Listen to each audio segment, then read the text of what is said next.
Welcome to Slamcast, where we chat with creatives about their process and how they navigate the grinds of promoting themselves.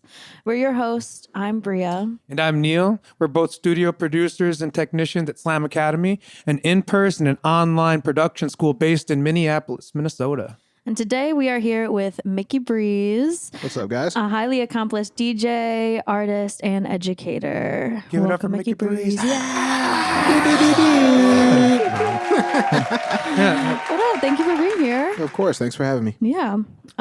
So I was checking out your website before you came in today, and it says that you started playing instruments at the age of 5. Yep. And then started music production at the age of 8 and DJing at the age of 10. Yes, indeed. So I'm like, what did that household look like growing up? That you were so exposed to music, because that sounds really fun. Honestly, so let's start with the instrumental stuff. My grandfather is Grant West, and he is an accomplished musician, pianist, and one of the founders of Walker West Music Academy in St. Paul.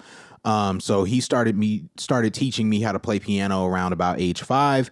As I came up through grade school, I was in orchestra and I was in band, so I learned to play trumpet and cello, and then a little bit of drums and stuff. But as far as the digital aspect of it, when I was about 8, a lot of the music that like my grandpa was teaching me how to play was a little bit more, conservative and everything, but I still listened to, modern hip hop, like old school tracks that my mom used to chop up. And I was like, I think I want to do that. Like I can make stuff, but I might not be able to play all the instruments to it. So I wanted to start putting my own beats together. And then it was, I want to start showing it to people outside of places like piano recitals. And then I was like, yeah, DJing would probably be the best way to do it. I see people live on stage playing other people's music. Why not do it with your own? Just a natural progression for an 8-year-old. Yeah. I was a weird kid. I didn't do sports. I didn't do video games. Cartoons were probably my biggest vice. I didn't really do toys and stuff like that, but I was a musical kid. So, yeah, my mom did like a lot of poetry and scrapbooking and visual art and stuff like that, but I was dead on to music. So I was just like, how do I make this better? Amazing. That's awesome. Yep. Yeah. So did you know that you wanted to do music forever, like as you were growing up through that time period where you're like, this is what I'm going to do? Definitely. In school, I wasn't, like I said, I wasn't too big on sports. I was, a little bit more on the artistic side visually, just drawing up album covers and sketches and graffiti and all that type of stuff. But music was the one thing I felt like comfortable showing people. Yeah. And the one thing I felt confident on that I could do, because I knew at a young age, like music was subjective. Like when I started listening to, like Deadmau5 and Skrillex and stuff when I was younger, and I was like, this doesn't sound like anything like my mom or my brother or any of my friends listen to. I was like, but it's still dope. Like it's still popping to somebody out there. So I definitely was like, if this is the one thing that I'm good at and somewhat knowledgeable about, I see people actively, making a living out of it and making money off of it and getting exposure off of it. So I figured it'd be a good lifelong decision if that's something that I want to get into. That's amazing. That's awesome. And you had a good support system around you, it sounds like. Definitely. To make that happen. Oh, definitely. Mom's was there 100% in my earlier career, driving me around to gigs. The weirdest thing, though, is like I said, I was younger and knew, I guess, enough about the main stuff that goes around how I get gigs or how I'm supposed to handle like getting paid and all that type of stuff. So it would be weird showing up to shows and people would try to talk to her and she's like, dude, talk to him. Like I'm just the driver. Like he knows the contracts. You sent him the times and dates and you were talking to him back and forth through email. I just authorized the stuff. Well, that's awesome. Then. That is so cool. So when you're coming up, figuring out shows, like what were your first shows and how are you getting into those then? So my very first DJ show, I would say, was a talent show somewhere in Minneapolis. From that talent show, my first paid gig, somebody was in the audience that owned a fashion line named Richard Moody, and he hired me to DJ. I think it was the opening of this boutique that he had. I think it was called like Motto back in the day.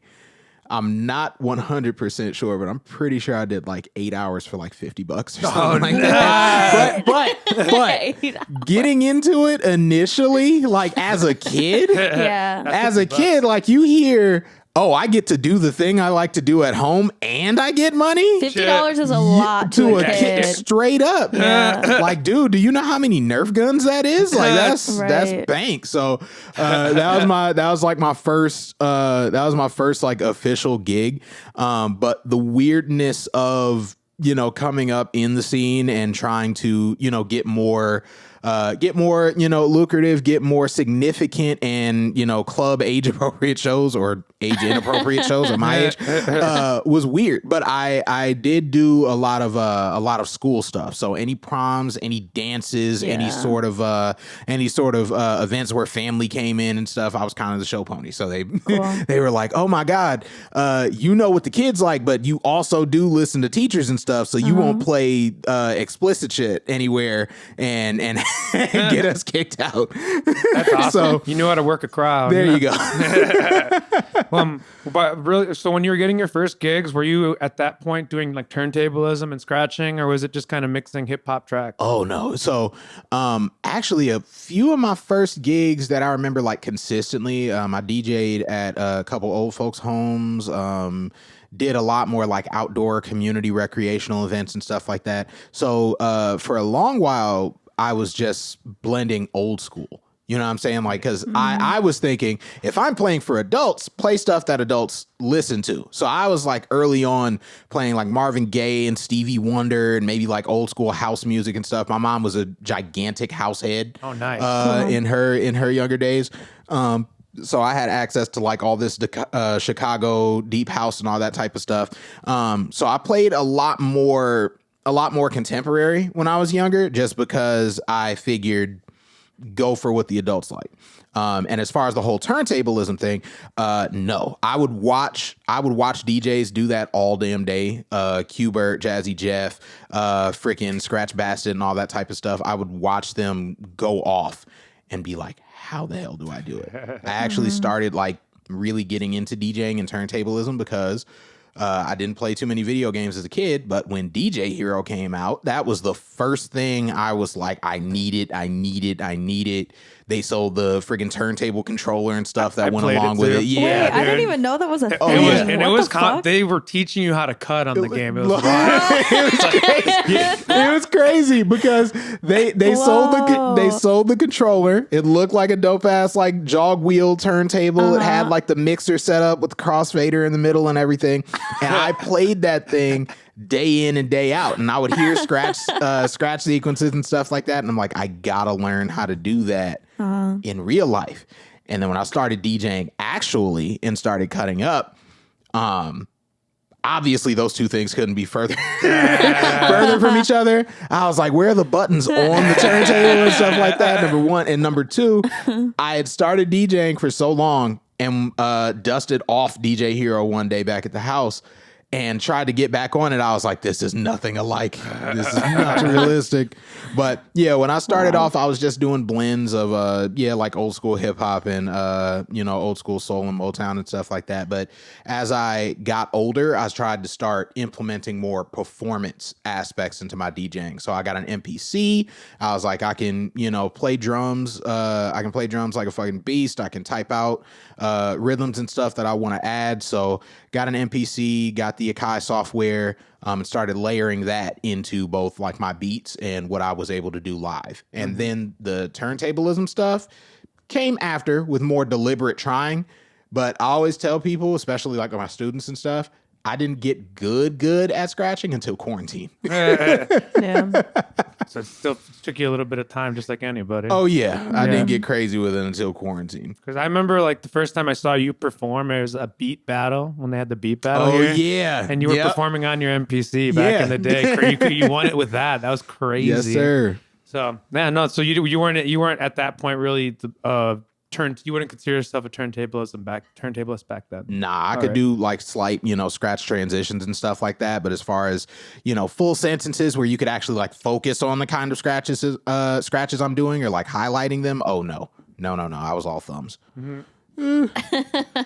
But yeah, I got really good with it at quarantine. Fun fact, I actually scratch wrong. Not a lot of people are aware, but when DJs started scratching on turntables and everything like that, if you look at their hand position on the outside of the record, you see the needle up at the top. So when the record rotates and spins, that needle has to sit there to actually play the song. So most DJs, when they scratch to get that full range of motion, scratch on the inside of the record so they don't hit the needle. I started off DJing on controllers, which means I never came in contact with needles. And I started scratching on the outside, and it freaks every other turntablist I work with out to this day. Freaks everybody out. Well, Grandmaster Flash got in trouble for just touching the platter. So, I mean, we've come a long way. Don't use sync. Oh, God, no. Jazzy Jeff said it's okay, going by what he says. There So, you go. There you you go. can move a party, no one cares what you're doing to do it. Listen to Jazzy Jeff. Yeah. There are no rules. No rules. No. Don't use AI to make a DJ set. No. Okay, if he said that, that's the thing you can't do. That's the thing you can't do. What happens when you do that? Oh my gosh, the robots win. I don't know. I see. I don't know. Fight the power. There you go. Cool. So, wait, how old were you when you got your first show? I was 10. Oh, Yeah, 10 when I got my first show. That's wild. 10-year-old DJing for 8 hours. No, It's child labor laws. Look, mom's was there. She was like, "Do you think this is a good decision?" I was like, "Of course it is. $50? Are you kidding me?" Mom, you gonna give me $50 for DJ? Right. I was like, we don't do allowance. I'm allowed to set up my DJ stuff in my room. God, that's so good.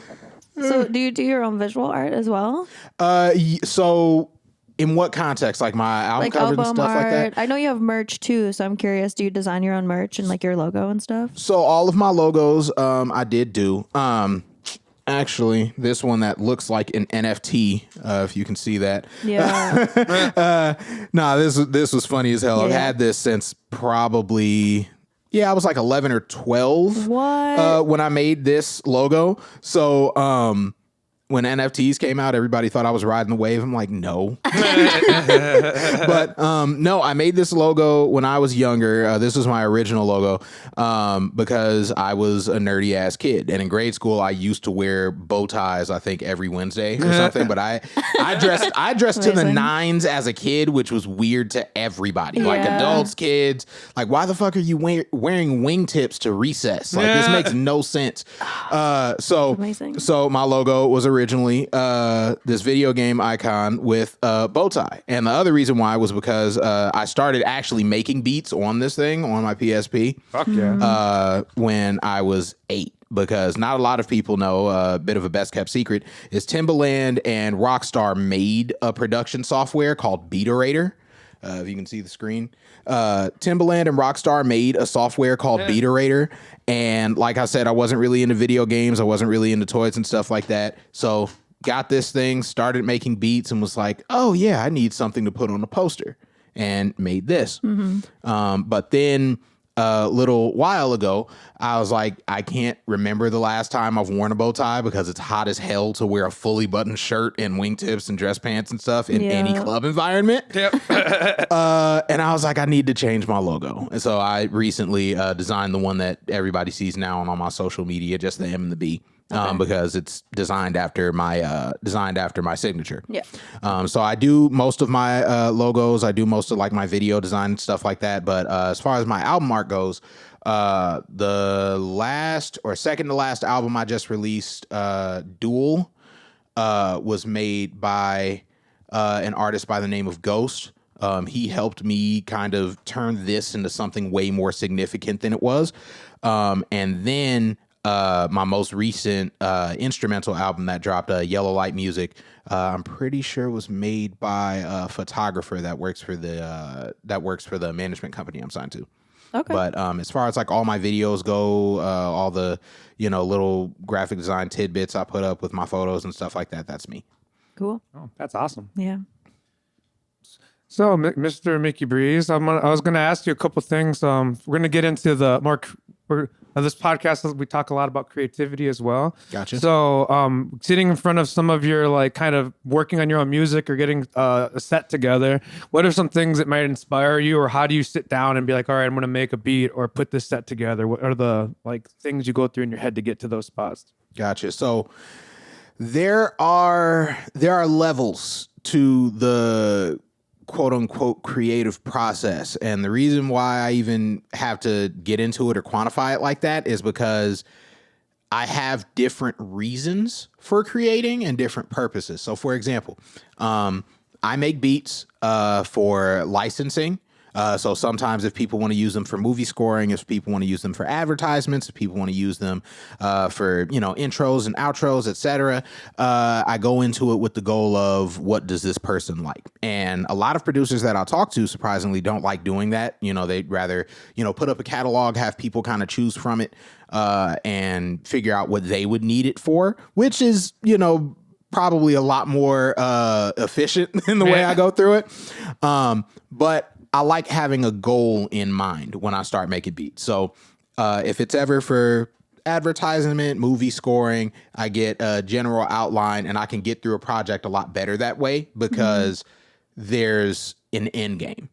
Now, when I produce for myself, releasing projects that kind of reflect who I am, that's so much harder. There's no constraints. There's no constraints. Yeah. It's almost like if you didn't know what to do, that would be one problem. But if you have literally no limits of what you can do, it's like I'm thinking of a lot. I'm thinking of so much. So the main way I would say I get into the process of how I create my beats is find a skeleton. Find the overall idea first. I've had so many beats that have popped up by accident, I'll say, like so many half-opened projects that I have, because I'll be in the middle of making a beat for a client, play something wrong, and be like, that kind of sounded good, and then start my own project based off of that one concept. They don't get it. They don't. They don't. This is mine. So as far as making my own stuff, it's just about, number one, figuring out what main direction I'm trying to go in. Number two, how well I can execute what I want. Because I can have all these ideas and stuff in my head. I play piano, so I'm pretty good with chord progressions and stuff like that. But if there's ever anything that I want to learn how to do, like I'm trying to get into making rhythm and stuff like that, but sound design is not my forte. It's almost like teach yourself first, then come up with the concept again and try and lay it down and get it all crafted. And then last but not least is, once I get the beat made and finalized, how confident are you about putting this out? Or how confident are you about people hearing this or thinking if this is your sound or not? But a lot of it just comes down to kind of bolstering myself into an idea and committing to it. I have so many like 8 to 16 bar loops that have not been full beats over time, just because I'm like, yeah, that sounds dope. Now I don't know what to do with the rest of it. And then last but not least, for routines, like DJ routines and stuff like that, most of the time, those just pop up fucking around in my studio. 9 times out of 10, like doing scratch practice. Like I think the last routine I posted on Instagram was like this Transformers routine. Yeah, I saw that. That was really cool. And the reason why is just because I heard the song Like That by Metro Boomin and Future come out, and my freaking brain heard the melody in the background, that as soon as I heard that, like just that melody randomly trigger something in my brain, the first thought was Transformers. And I was like, yeah, those two things go together. Now start piecing it. So with DJ routines, they come a lot more sporadically. They can happen by accident or just, doing some practice and then going like, yeah, that sounds good enough for 30 seconds. But with beats for myself, hardest thing ever to do. Yeah. Anything for other people is fine, but this is for me. I have to get real specific. Yeah, that's very relatable. Yes. How did you find the sync licensing opportunities? I've had a couple.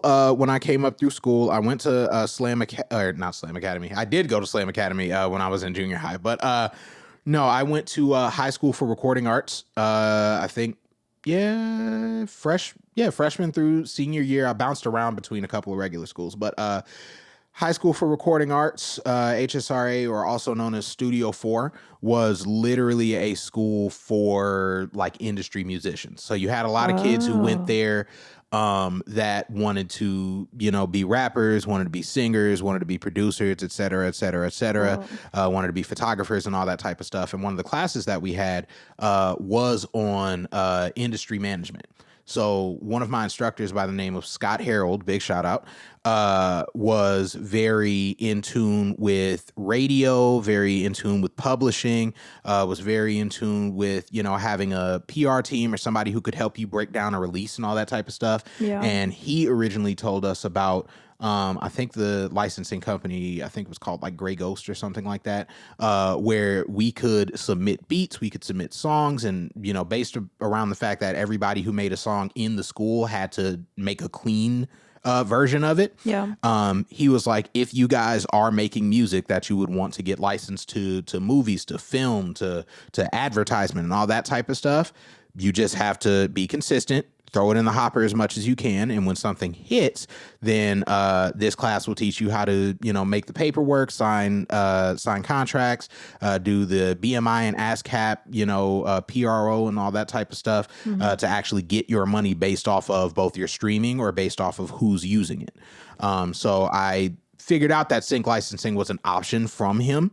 But now through the management company that I work for, all the music and stuff that I'm able to put up and put out instantly gets put into catalog for different companies to look through. Cool. So I'm working out some stuff for a couple video games, a couple advertisements and everything. So just waiting for something to hit. Nice. Sounds awesome. Dope. Yeah. How did you find this management company? Because I remember you just said that you were able to shoot them this music and they're able to help you find the licensing. Step one, go through a couple of shittier management companies. When I first started, a lot of the management that I was going after was more like booking. And they were great. One person that comes to mind, somebody by the name of Amber Cleveland, or Ace, done a lot in the Minneapolis music scene and abroad. And unfortunately, like during our time, COVID kicked in like right as we were about to start like touring and everything. And it was fucking terrible. Terrible. But after that, I had a man by the name of Timothy Wilson, owner of Urban Lights Music in St. Paul.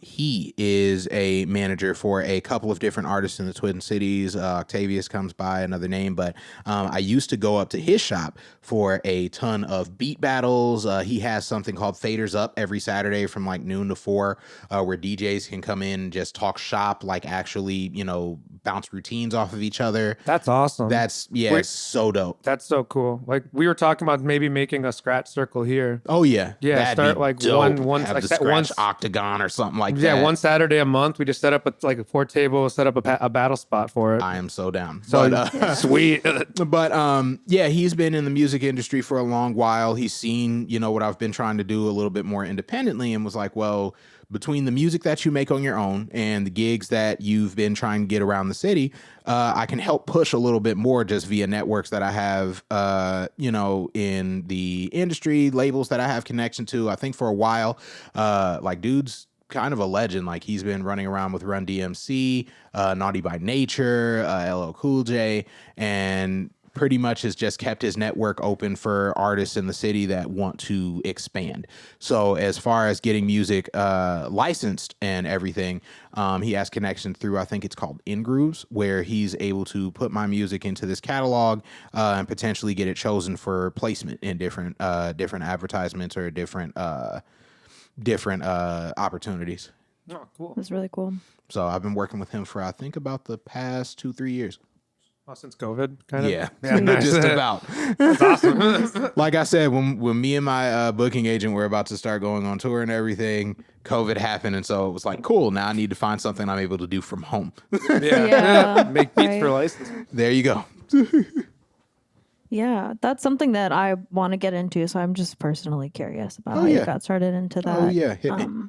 Yeah. And I also want to touch on really quick the fact that you're an instructor here at Slam Academy and Yes, that you indeed. teach the DJ program. Yes, indeed. How did you get started at Slam and when did that happen? So, fun fact that I don't actually think a lot of people know, I've been associated with Slam Academy since like I was 12.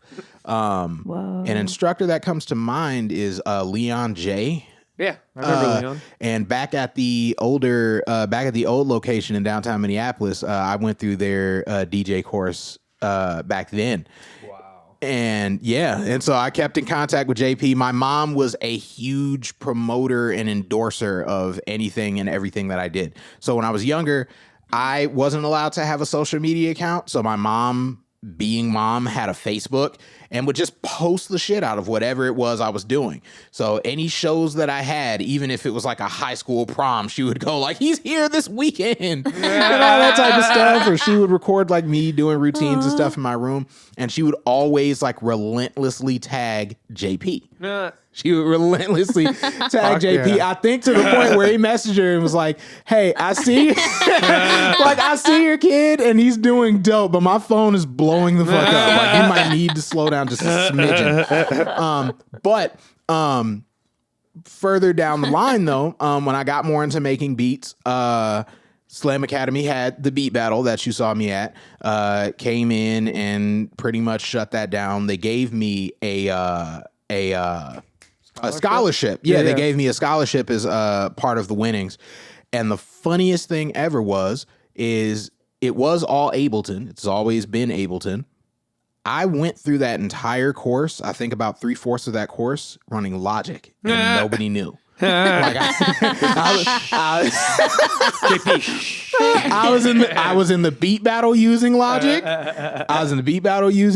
I did the first part of the course using Logic, and he taught everything like up on the projector, like he wasn't looking at people's screens. So like anything that he showed us in Ableton, I was like, okay, so the Logic equivalent. Oh my God. Yeah, so the Logic equivalent of like operator would be It's like, yep, so reverb and compressor. I'm like, yeah, I know these words. And then at the end, I think like in the last month, maybe last couple weeks of it, he figured out like I wasn't using Ableton. He was like, dude, you might have to retake this course. I was like, no way. I was like, but I've been keeping watch. I've been recording everything that you guys have been doing. Let me get the 30-day trial. Cause again, I was like 14, 15. I couldn't afford like fucking Ableton at $800 or whatever. Yeah. And I was like, there's no allowance in hell that I'd be able to get. And I don't know how many shows I'd have to do. $50 gigs aren't cutting it. Exactly. So I was like, I don't know how many gigs I'd have to do to just, drop that bomb. So I got the 30-day trial of Ableton, and I kept resetting my email. Please don't shut my shit down. I spent the money now. I'm still on I think live 10 or live 11. I haven't gotten up to 12 yet, but give me time.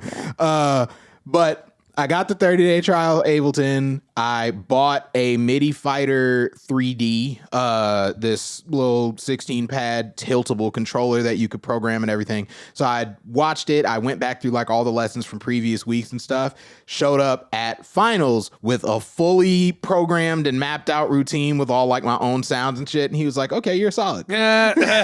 So a couple years after that, I'd started DJing for the Timberwolves. I started DJing for the Timberwolves, started doing more live shows and everything like that.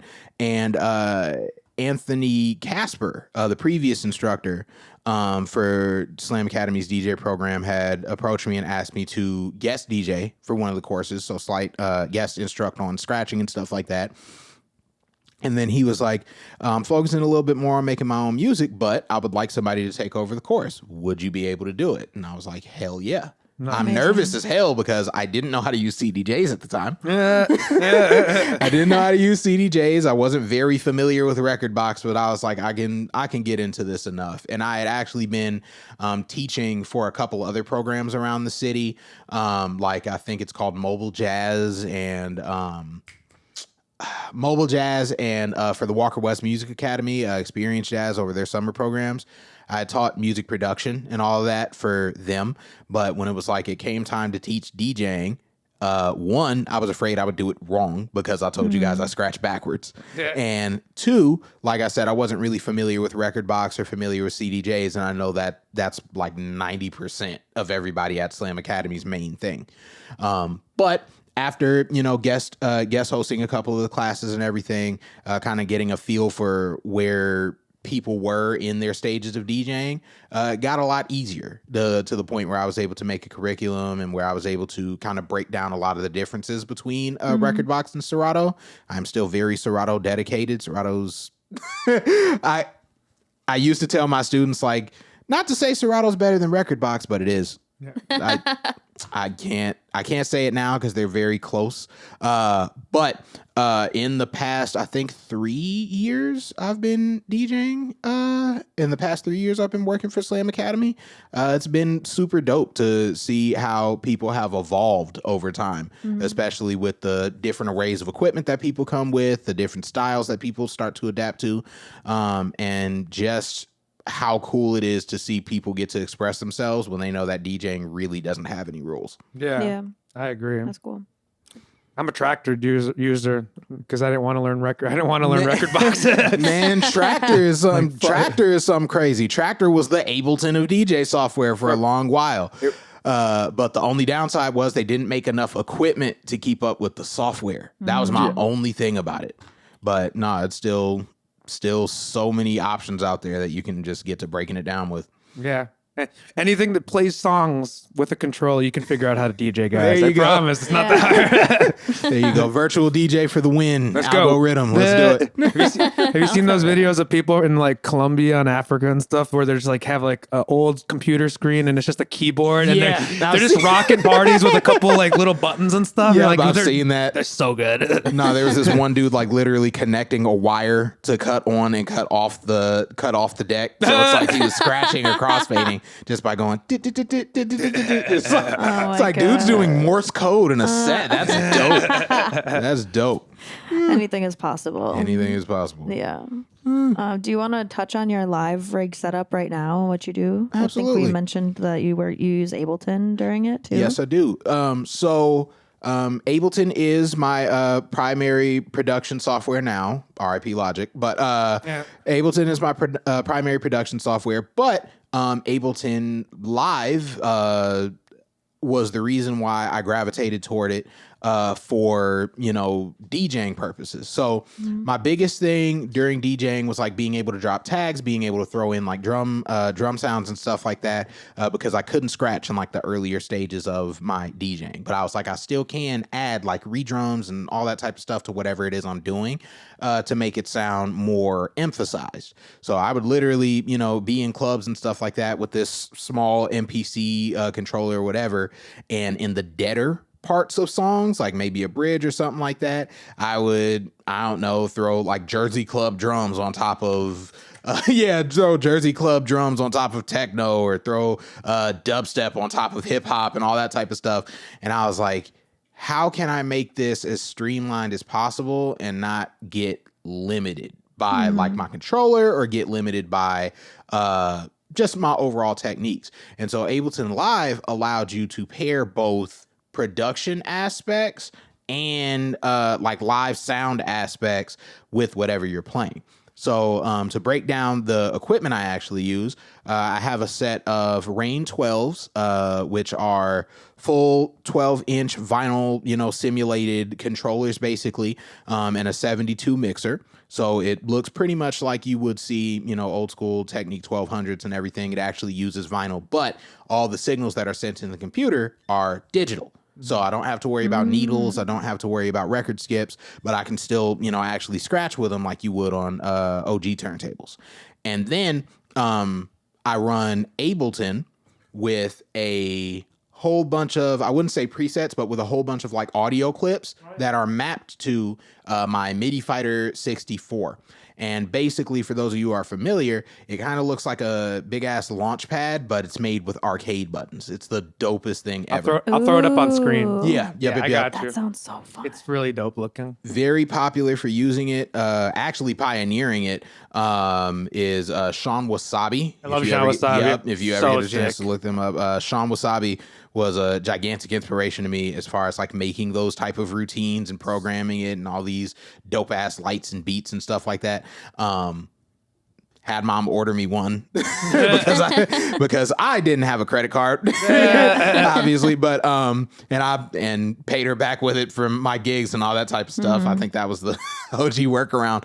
But yep, got a Midi Fighter 3D and a Midi Fighter 64, which I use for my live shows, and I MIDI map all of those different audio clips to all of the different buttons on the 64. And then what you can do if you have Ableton and Serato open is run Ableton's sound through whatever like DJ mixer's sound card. So Ableton runs through whatever mixer I'm using to DJ live or whatever controller I'm using to DJ live. And then you can actually map like the gain of Ableton to some blank knob that you have on that mixer. So I can make sure that whenever I load up songs and stuff inside of Serato, volume match it with Ableton and then just play over the top of it. Or if I ever did want to, I usually don't, just for the sake of, you know, creative timing and stuff, but not a lot of people know that you can trigger like individual sound hits and stuff in Ableton to quantization. Yeah. Or to a metronome. Yeah, So, you snap. Yeah. So anything that I play inside of Serato, You just link. you can link Serato's BPM to Ableton and have whatever drum inputs and stuff like you're pressing to whatever playing inside of Serato. I typically don't use it just because I switch BPM so many times in my sets, and I'm fairly rhythmic when it comes to playing live. But all of these things you can link between Ableton and Serato. You just run the sound through whatever Serato is coming out of, and they mesh together like peanut butter and jelly. That's awesome. I was wondering how that all worked for you, man. Oh yeah, it's super dope being able to use it because at shows people are like, "What the hell is that?" Like, how did you get So much. Are you using a drum? Are you putting it in a drum rack, or are you making like this all in the session views in 84? all in the clip view? So they're all 64 clips down, or like, so you have 64 clips down, all mapped, all that. Oh snap! I left my backpack in the car. That's okay. Basically, yeah. So I'll have a clip. I have a clip track, and basically each sound or each sound category will have its own track, because if you have two different sounds in the same clip track, you can't activate them at the same time. Okay. So basically it's like one track will be exclusively for kicks, one track will be exclusively for snares, one track will be for like effects and sound stuff that you can layer over the top of it. And so whenever I'm, playing around with them, they're not quantized, they're not warped, they're not, matched to BPM, they're just all one shots. Yeah. And I can trigger them all, at the same time relatively easily. So I'll have like one group set up as trap drums, and then I'll have one group set up as house drums, and one group set up as dubstep drums. And so I can bounce around as much as I want because all of these buttons are mapped to all of those individual clips. That's so cool, dude. I was wondering what you're doing up there, bro. Hell yeah. What the fuck? Y'all are getting vault secrets.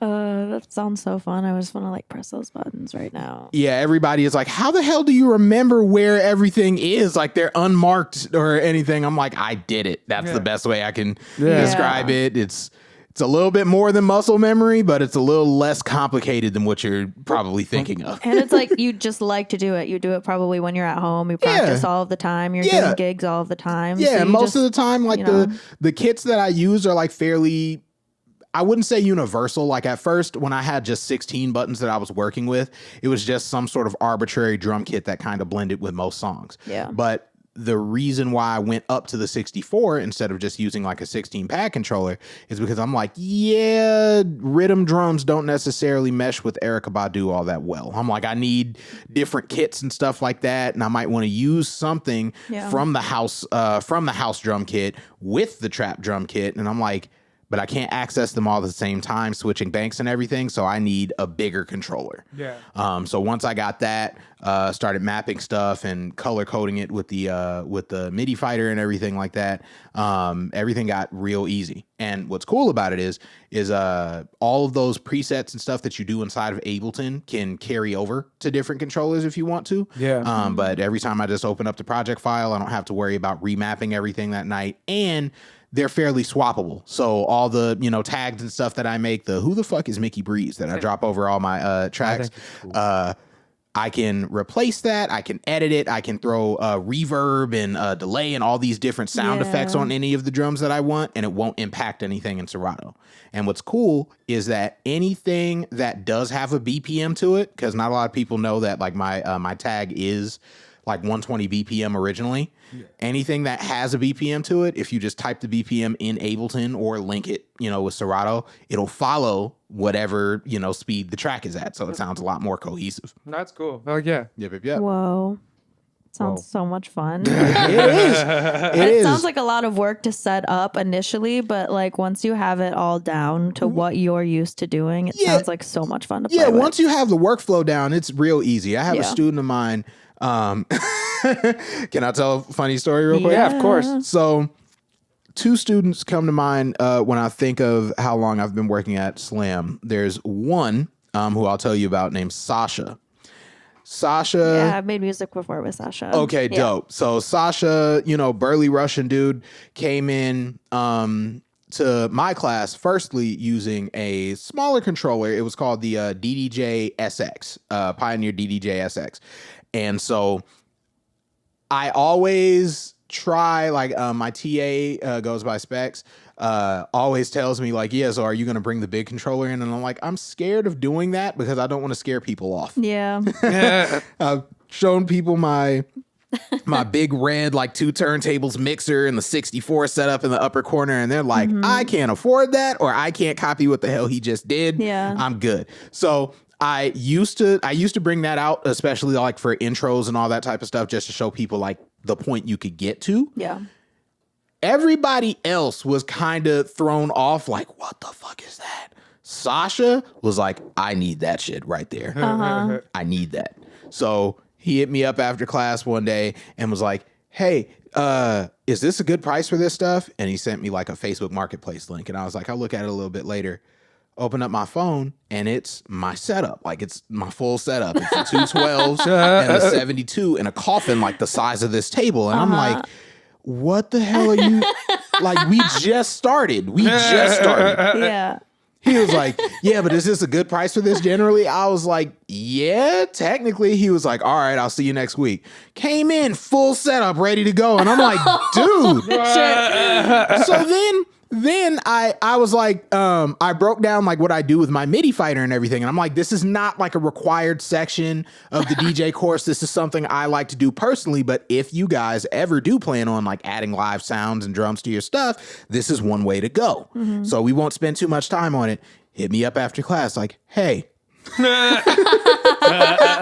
that website you found that thing on again? And I was like, yeah, it's DJ Tech Tools. It's a Midi Fighter 64. Cool. I'll see you next week. Came in bright and chrome and white and all that type of stuff with all the lights and lasers and shit. He was like, can you show me how to do this? It sounds like you need to be sponsored by these people at this point. Like, use my code, Mickey Breeze, for 10% off your next purchase of my that belongs to Sir Wasabi. But no, so he got that thing and was like, look, I need to know how to make this work before my next gig. And I was like, absolutely. Okay. Damn. And then the second student that I referred to, his name is Damani or DJ Nonstop, was in, I think, the course before last, was like, I pretty much love everything you do. He's come to a couple of my shows, like, and is fully into scratching, fully into live performance, and fully into just elevating his stuff. Like after he's graduated, we've become friends and all that type of stuff. So he's hit me multiple times like, hey, that other Midi Fighter that you have, the 3D, I'm trying to cop one. How do I program this to work with Serato? And like I said, everybody thought it was this, hacking simulator of trying to find and code and mix and mash. And I was like, oh, dude, I could teach you how to do this over video. No, in person. All right, cool. Pop up. I was like, click MIDI, hit a button. Good. He was like, oh my God, you don't know what you've just done. And now he's mapping whole routines. I think he got a 64 now too. Cool. And mapping out whole routines to these drum pads and using them live in Serato DJ sets. So it's really easy once you get the workflow down. That's one thing JP always hammers into us is workflow. Yeah, it's really easy once you get the workflow down. It's fun as hell. And after you get the basics down, there's so much other complicated stuff you can get to mapping with it. It's really crazy. Yeah. Yeah, you can make it as complicated as you want. Exactly. Simple. So many options out there. Mm-hmm. Yeah. All the color coding and everything too. Super dope. I love color coding. Yeah. It's so fun. I'm telling you. It's so pretty. I have mine mapped out like you guys remember the game Simon? Simon Says. Yeah, or the green, red, blue, blue, green, yellow, yellow, all that type of stuff. Yeah. I have mine colored out like that. So like red is my house kit, green is my trap kit, Nice. blue is like my reverence kit, and then yellow is like dubstep and everything. Oh, yeah. So it just looks like a big ass toy. It is, basically. Basically.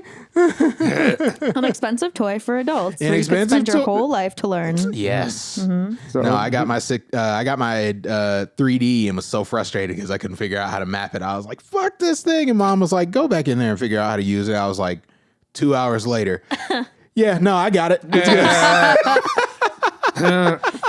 Yeah. Once you make it through learning stuff like that, you know that there's an end goal. It just takes a minute. You're Exactly. Like, Yeah. At first, you're like, I don't think it's going to happen. Like I said, when you don't know what to do, it's a lot more frustrating. But when you do know what to do, it's like, oh shit, what do I do next? Yeah. So we got a couple questions while we round up the end of the interview. I've got two that I'm thinking of. One is who are some of your biggest influences in creativity and in your life to keep you being creative? Turntablism wise, I would have to say a DJ by the name of Scratch Bastard is very, very influential to me. I grew up watching all of his routines on his channel, everything that he's done for Serato, their demos and stuff. I would love to do a Bastard barbecue if you happen to watch this someday. But Scratch Bastard and Jazzy Jeff have been really influential to me for turntablism. As far as music production, Troy Boy is a name that comes to mind. I really like a lot of his kind of like offbeat, glitchy music production.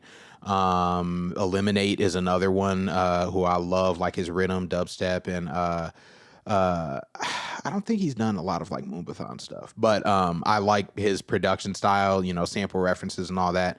And then as far as being creative, just making sure I stay on top of both my content stuff and, doing ideas that most people wouldn't usually think of. Recently, I have become very inspired by a guy by the name of DJ Vega. He's super dope when it comes to, he's a DJ nerd. He samples all types of different anime references, old school video game references, into actual turntablism and DJ routines, which are fucking dope. Because when I was younger, I would, like to break down like Ben 10 and Transformers and like Regular Show and all that type of stuff as samples. But I was like, I'm going to get laughed at if I break this out into a show. You know what I'm saying? But recently I've become a bit more comfortable, especially like using memes and everything inside of my DJ sets. I think one of the funniest things that come to mind was whenever we played against New York at our Timberwolves games, I used that bing bong sound effect in scratch segments and all that type of stuff. But that dude has definitely inspired me to go with all the weird OG references that you want and put them up. And I guarantee you that somebody will know what the hell you're talking about. Yeah. But yeah, I would say, that's how the lineup. Nice. Cool. And then the other question I was going to ask is, could you give anybody that like is right now trying to get shows and get themselves discovered as an artist any tips of like maybe who to reach out to or what would be the best way to like promote yourself? They want everything. That is the one tip I can give, is that the consumers, anybody who looks at your page, they want everything. Meaning all the stuff that you do that you're like, it doesn't make for good content. It's not something that's super bold or super charged or something that everybody does this. Nobody wants to see how I do it. No, they do. 9 times out of 10. I hated social media for like a very good part of my DJ career. And it wasn't because like it bothered me or it annoyed me, but it was just because I had that mindset. Like I have no fucking ideas. I don't like the idea of like making content just because it's so hard to come up with concepts and all that type of stuff, when it's more like people want to see you walk around in the world. People want to see how you make beats. People want to see you clean the studio. People want to see you prep Ableton racks and stuff like that, because they might see something that that they didn't. So expose as much of your process as you can, no matter how boring or how mundane it might be, and you just might catch somebody's attention to the point where you could actually mold it into more of a worthwhile event or worthwhile use of your time. Like I'm a car dude for I'm a car dude for all intents and purposes. I made the mistake of choosing 2 very expensive hobbies and turning one into a business. So it's like, cool, if it ain't DJ stuff, it's car parts. If it ain't car parts, it's using my car to transport DJ stuff to this show and all that type of stuff. And I was like, no way I could blend these 2 things. It's like, oh, you don't know how wrong you are. Posted a video of me washing my car and using my subs and stuff, and got hit up by a couple of different like car clubs and stuff like that. Like, hey, do you want to DJ at one of our shows? Fuck yeah, dude. Oh yeah, see, just because you washed your car on camera. There you go. Or exposing yourself, being vulnerable. Exactly. Or started recording like me setting up my studio or doing DJ stuff, and it's like, hey, do you want to come be a guest teaching at this or performing at this? And so all the stuff that you think is boring or mundane or nobody could relate to, trust me, there's somebody out there who knows exactly what the hell you're talking about. Yeah. So put it out. Put it out. No matter how boring or mundane you think it might be, put it up somehow. Thank you for that. Yeah, that's of course. great That's advice. perfect. We people coming up need to hear that. Oh, definitely. They need to hear that I so need much. to hear that. We need to hear that, y'all. All that self-consciousness and stuff gets you nowhere, because most of the time, just doom scrolling or whatever, you see the most people who are like, or you see a bunch of people who are like, they should be more self-conscious probably about what they put on camera. It's like those dudes are probably getting paid to be somewhere for that so unashamedness. But 9 times out of 10, all the stuff that you do both creatively and just, kind of to piece everything together, people want to see. Not a lot of people have seen the PSP for music production and everything, but I probably need to make a breakdown of how this thing works. I was You can make a beat with it. Please do Make that. a beat with it and just scratch on it right Straight after. up. That's what that'd be dope. 100%. If the Island Boys can be famous, anybody can do it. No. Yeah. Oh my God. Catch me outside. How about that? No, Exactly. Exactly. Yes, indeed. Well, are we trying to wrap up right now? Yeah. Let's land. We're gonna land this boat. Land the boat. We're gonna land the ship and bring this plane to a halt. No, I was kidding. And then the last thing I'd like to ask the guest, as we're about to say goodbye, is you're here at the Slam. You're here working at Slam. Is there anything that you would like to say to the Slam community and anybody that's listening to the podcast right now? You have support. Again, same thing that goes with like making content about just showing people whatever it is you're doing. 9 times out of 10, somebody in Slam or somebody associated with Slam is going to rock with you on whatever it is you plan on doing. As an artist myself, I was very self-conscious about like recording vocals or about learning how to produce different styles or even scratching. There are not a lot of scratch DJs here at Slam. But if I've shown that to anybody, if I've ever broken it down to anybody about what it is I want to do or what it is I plan on doing, 9 times out of 10, there's somebody here in the circles that I would like to get connected with that is more than happy to help support whatever it is that I would like to do, get me connected with some people, or learn from me to try and do it themselves. So you got peoples. Perfect. Very true. Thank you, Mickey Breeze. We appreciate you for coming on and telling us about your stuff and giving us all those nuggets of wisdom. Of course. Yeah, Thank you so much for having me. It's been fantastic, brother. Well, thanks everybody out there for checking in and watching the Slamcast. You can find us online at slamacademy.com. Sign up for some classes and stuff. But thank you guys for listening. Have a good day. Bye. Deuces. Bye. Thanks for watching Slamcast. Wasn't that a fun episode? Want to become a member at Slam Academy? Go to slamacademy.com for more information. Thanks for watching. Bye.